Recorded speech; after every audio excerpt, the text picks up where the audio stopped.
it and do what Czech does and just counterattack when he knows that his enemy's base would have not many units defending. As mech play, really those siege tanks do cost a lot, and the fact that they were over on the side raining down on his natural, leads him to, there we go, he leaves instantly without a GG. Just I don't think that Asians really know how to say GG, but anyway.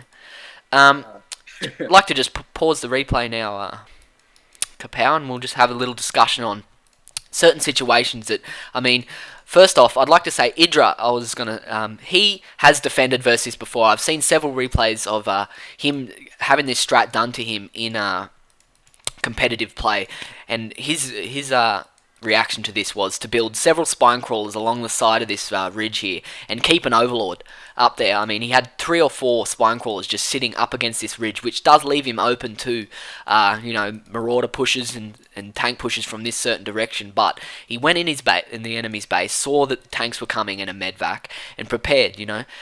Building a lot of spine crawlers and stuff there. He also researches drop, which is another way to deal with this annoying siege tank push on the natural there. But Czech Prime didn't have any of that and just opted for the Nidus Worm play, and really just, you could see the effectiveness of it. He took out every single one of his SCVs, still had his main up and running, and took the 9 o'clock position expansion. It's just really, really nice play. Yeah, there's a couple of things I'd like to pick up on there. The first is going around your opponent rather than straight into his guns. Yeah. The Hydra play that you mentioned just there, building a ton of spine crawlers, getting the overlords with drops and loading them up with roaches or whatever unit you have to hand. It's like sending units into the meat grinder, right? Really is. Not only have you been forced to make all those spine crawlers, which is minerals you'd certainly be wanting to spend on drones to get your economy better, but a lot of those units are going to die as soon as they get up on that ridge. And the fact that you're spending money on that overlord drop, which you might not even use again. Yeah. So, this is really good play from Czech. Going, okay, you've got tanks on my ridge, but they can't really do anything after they've taken out my natural expansion. Exactly. And you can't have many units to defend in your base. I'm just going to go straight for it, man.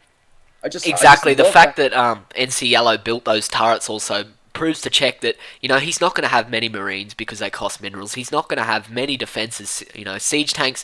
If he did, even though he didn't, if he did, he'd have siege tanks sitting on this ledge here, protecting his front entrance. But the fact that Czech scouted out the side here, saw no building, saw no way that Yellow would be able to see him enter his base from the side, and just took such great advantage of it, and just pulling out quite an easy win. Yeah. And just think about when something like this happens to you, it's very easy to think, oh my god, I'm really up against the wall. I'm dying here.